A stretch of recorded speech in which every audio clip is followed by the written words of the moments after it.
दादा, अजितदादा पवार आणि तुमची शेवटची भेट कुठं झाली, किंवा काय प्रवासात काही वेगळ्या गप्पा किंवा राजकीय संघटना बांधणीसाठी? कारण तुमच्याकडून अशी माहिती मिळाली मला, म्हणजे समजली का अजितदादांनी बा समजा जो पुणे जिल्हा आहे त्यामध्ये विभागवारी अध्यक्ष नेमून पक्ष संघटना बळकटीसाठी काहीतरी मागणी केली होती आणि तुम्ही त्या संदर्भात त्याची पूर्तता केली होती. आता त्याचं काम अंतिम टप्प्यात आलं होतं, म्हणजे ते अध्यक्ष निवडले.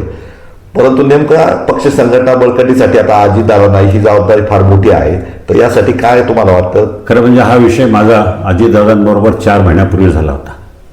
4 महिन्यापूर्वी मला असं जाणवलं, राष्ट्रवादी काँग्रेस पक्षामध्ये संपूर्ण जिल्ह्याला, ग्रामीण जिल्ह्याला 13 तालुक्याला एक जिल्हाध्यक्ष असतो आणि एक जिल्हाध्यक्ष गेल्या वेळेला इंदापूरचा जिल्हाध्यक्ष संपूर्ण जिल्ह्याचा कारभार पाहायचा आणि त्यामुळे इंदापूरचा जिल्हाध्यक्ष नाणे घाटात येणं किंवा इकडं भीमाशंकर आहोपेला येणं किंवा अजून कुठल्या भागात जाणं अशक्य होतं. मग अशा वेळेला मी त्यांना सुचवलं की मी ज्या पक्षात काम केलं त्या पक्षामध्ये अशी पद्धत नव्हती. त्या पक्षामध्ये एका लोकसभा मतदारसंघाला एक जिल्हाध्यक्ष, अशा प्रकारे जर आपण 4 मतदारसंघासाठी एक आणि उर्वरित सगळे शहरांसाठी एक, असे 4-5 जिल्हाध्यक्ष किंवा शहराध्यक्ष अशी नेमणूक केली, त्याच्या खालोखाल उपजिल्हाध्यक्ष, त्याच्या खालोखाल तालुका अध्यक्ष अशी बांधणी जर केली तर ते बरं वाटेल. त्यांना ते खूप आवडलं. मला म्हणाले, आढळराव तुम्ही मला ते एक लिहून द्या. मग दुसऱ्या मिटिंगमध्ये त्यांना मी सगळं प्रपोजल लिहून दिलं आणि त्याप्रमाणे जुन्नर, आंबेगाव, खेड, शिरूर आणि हवेली ह्या मतदारसंघासाठी एक जिल्हाध्यक्ष, मावळसाठी एक जिल्हाध्यक्ष म्हणजे मावळ आणि तो परिसर, आणि बारामतीसाठी एक जिल्हाध्यक्ष, पुणे शहरासाठी एक जिल्हाध्यक्ष शहराध्यक्ष आणि पिंपरी चिंचवड शहरासाठी एक शहराध्यक्ष. अशा प्रकारे मी त्यांना लिहून दिलं आणि मला सांगायला आनंद आहे, दादांचं निधन व्हायच्या एक 8 दिवस अगोदर दादांनी अशाच प्रकारची बॉडी जाहीर केली, मी दिलेलं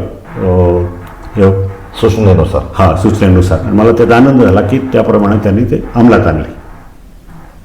दादांचा तुमचा शेवटचा सहप्रवास विमानाने बराच वेळा दादांबरोबर तुम्ही सुद्धा फिरलेत, तर नेमकं ही घटना घडली आणि नंतर त्या आठवणींना उजाळा मिळाला.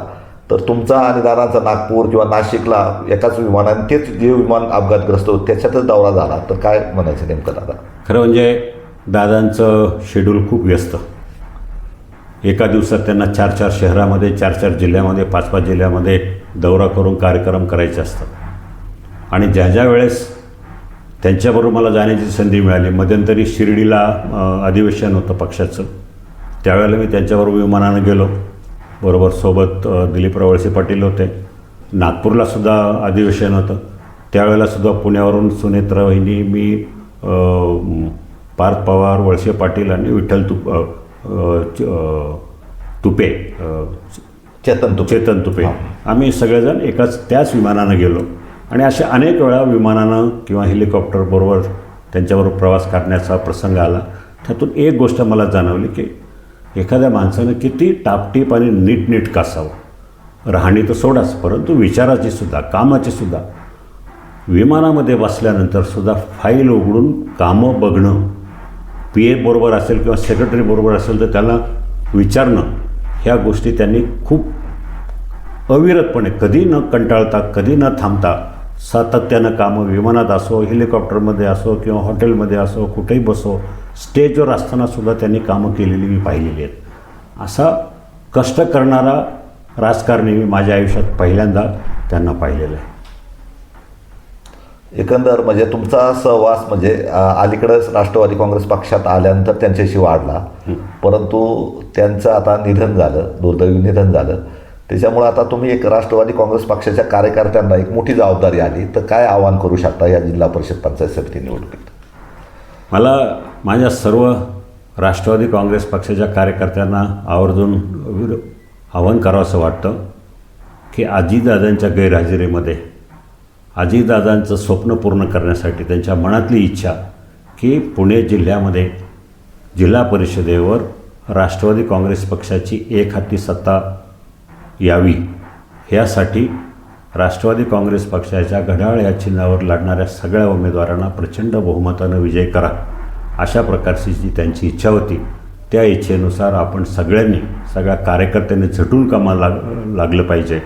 मी बघितलं बरेचसे कार्यकर्ते हा करेल तो करेल असं करून कोणीच करत नाही. असं न होता प्रत्येकानं आपापली जबाबदारी ओळखून आपल्या गावामध्ये आपल्या बूथमध्ये जीवापाड मेहनत करून आपल्या पक्षाचे सगळे उमेदवार निवडून आणावे, ही माझी कळकळीची विनंती आणि तीच आदरांजली आदरणीय अजितदादांना राहील असं मी वाटतं.